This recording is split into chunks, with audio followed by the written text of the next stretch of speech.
Number বাংলাদেশের রাজশাহী থেকে এসছো? হ্যাঁ। ভাই নাম কি তোমার? সৌরভ কুমার আমার নাম। সৌরভ কুমার। বাংলাদেশের রাজশাহী। রাজশাহী কোথায়? রাজশাহী হচ্ছে সাবাইহাট। আচ্ছা, তো দাদার ভিডিও দেখা হয়? হ্যাঁ, ভিডিও দেখে আসছি, কিন্তু পরোটা শেষ। পরোটা আর একদিন পাবে ভাই। সবচেয়ে বেশি খুশি হলাম তুমি বাংলাদেশে ওপার বাংলা থেকে এসে তুমি যে আমার কাছে এসছো, এই জানি না আমার আমার মানে অনেক পুণ্যের ফল আমি পাচ্ছি হয়তো, যে একটা বাংলাদেশ। আমি কিন্তু বাংলাদেশকে আদৌ ভালোবাসি, মানে মন থেকেই ভালোবাসি। জাতি ধর্ম নির্বিশেষে আমি বাংলাদেশের প্রত্যেকটা মানুষকে প্রচন্ড ভালোবাসি। সেই সূত্র ধরে ভাই রাজশাহী কিন্তু একটা সমানধন্য জায়গা বাংলাদেশে, দিনাজপুরের মধ্যে পড়ে। তো রাজশাহী থেকে এসছে, আমি খুব খুশি হলাম ভাই। বাংলাদেশে কি এরকম পরোটা পাওয়া যায়? হ্যাঁ, ও তুমি যদি কালকে থাকো, তুমি 7টা থেকে 8টার মধ্যে আমার এখানে আসতে হবে, তাহলে আনলিমিটেড পাবে। তাহলে আনলিমিটেড পাবে। বাংলাদেশে আনলিমিটেড পাওয়া যাচ্ছে না, তার জন্য রাজুদার কাছে ছুটে এসছে এত দূর থেকে।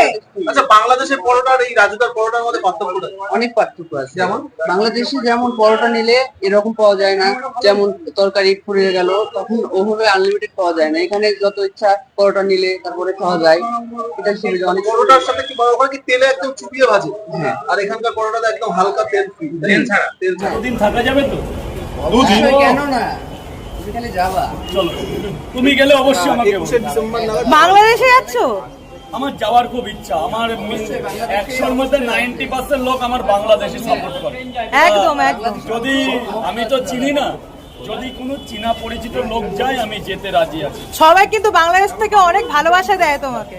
প্রচুর লোক ভালোবাসে। রিসেন্ট থাইল্যান্ড যাবে বলেছিল, ওটা কি মানে? ওটা আমার পাসপোর্ট বেরোলো না তো। পাসপোর্ট হচ্ছে হলো, এই অফিস বন্ধ আছে।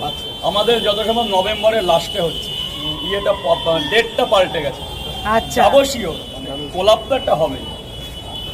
বাংলাদেশ বাংলাদেশ থেকে ভাই এসছে, আমাকে 50টা টাকা দিল মিষ্টি খেতে। আচ্ছা, এই 50 টাকাটা কি পুরনো, মানে নতুনটা না? না, এটা নতুন টাকা। রাজুদা টাকাটা দেখাও। উল্টো টাকাটা এটা 50 টাকা না, আমার কাছে 50,000 টাকার সমতুল্য। ভাই 50 টাকা মিষ্টি। তুমি এই 50 টাকা নিয়ে তো অনেক সম্বন্ধ আরো বেড়ে গেল ভাইয়ের কাছ থেকে। 100 বার বেড়ে গেল। সত্যি ভাই একটা মনের মানুষ, মাটির মানুষ, এবং ওপার বাংলার প্রত্যেকটা মানুষকে আমি সত্যি ভালোবাসি। তাতে আমার বিরুদ্ধে যাই হোক, আমি জাতি ধর্ম নির্বিশেষে আমি বাংলাদেশের প্রত্যেকটা মানুষকে ভালোবাসি। তুমি এই টাকাটা, এই যে ভাই 50 টাকা দিয়েছে মিষ্টি খেতে। কিন্তু এখন 50 টাকাটা চেঞ্জ হয়ে গেছে না? এটাই আছে। টাকাটা একবার তুলে ধরো। ভাই দিয়েছে বাংলাদেশের রাজশাহী থেকে এসে 50 টাকা আমাকে দিয়েছে মিষ্টি খেতে। এবং দেখতেই তো পাচ্ছ বাংলাদেশ